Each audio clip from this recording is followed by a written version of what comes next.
కొంతమంది term insurance ని discontinue చేస్తూ ఉంటారు సార్. తెలిసిన ఒక అడ్వైజర్ అన్నారు 20% 30% డిస్కంటిన్యూ చేస్తున్నారు సార్ ఈ మధ్య అని అంటున్నారు.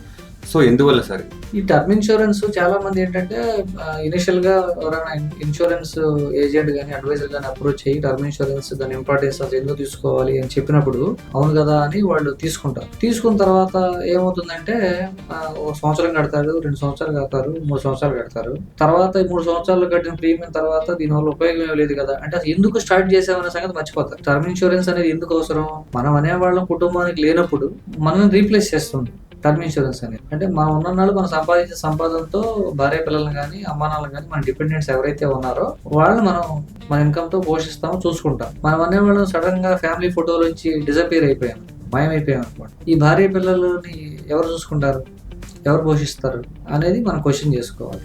అప్పుడు మనకి టర్మ్ ఇన్సూరెన్స్ ఇంపార్టెన్స్ అనేది తెలుస్తుంది. సో ఈ మనిషి అన్న వ్యక్తి ఇంకా లేరు అనుకున్నప్పుడు ఎవరో వచ్చి ఏ కుటుంబ సభ్యులు లేదంటే ఏ ఫ్రెండ్స్ వచ్చి వీళ్ళ జీవితకాలం పోషిస్తారు, ఎవరు పోషించరు ఆ సొసైటీలో. సో దానికోసం టర్మ్ ఇన్సూరెన్స్ తీసుకోవాలి. టర్మ్ ఇన్సూరెన్స్ ప్రతి ఒక్కరూ తీసుకోవాలి. టర్మ్ ఇన్సూరెన్స్ ఎంత తీసుకోవాలి అనేది ఇన్సూరెన్స్ ఎక్స్పర్ట్స్ తో డిస్కస్ చేసి తీసుకోవాలి.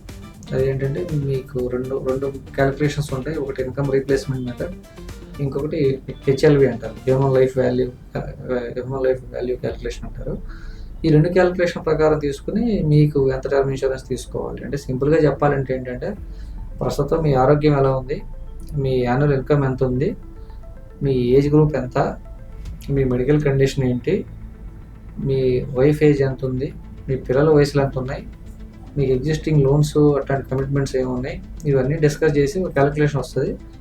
ఆ క్యాలిక్యులేషన్ ప్రకారం అంత టర్మ్ ఇన్సూరెన్స్ తీసుకోవాలి ప్రతి ఒక్కరు కూడా. మనం అనేవాళ్ళం సడన్ గా మాయమైపోతే ఫ్యామిలీ ఫోటోలు ఉన్నాయి, ఈ లోన్స్ ఎవరు కట్టాలి, ఆదాయం లేని భార్య పిల్లలు వచ్చి కట్టారు కదా, సో ఇబ్బంది పడతారు కదా. సో అందుకోసం ఇవన్నీ డిస్కస్ చేసి ఎంత టర్మ్ ఇన్సూరెన్స్ అని తీసుకోవాలి. టిపికల్ గా ఇవాళ మార్కెట్ లో ఉండే టర్మ్ ఇన్సూరెన్స్ జనరల్ గా మన యాన్యువల్ ఇన్కమ్ పైన మన ఆదాయం పైన 15 to 20%, అంటే హెల్దీగా ఉండి హ్యాబిట్స్ ఏమీ లేకపోతే అంత వచ్చే అవకాశం ఉంది. చూసుకుని తీసుకోవాలి. Term insurance is very very important. Term insurance అసలు ఈ ఇన్వెస్ట్మెంట్లు సేవింగ్స్ అనేవి సెకండరీ థింగ్స్. పర్సనల్ ఫైనాన్స్ లో term insurance and health insurance or most important. Without taking term insurance don't invest your money, without taking health insurance don't invest your money.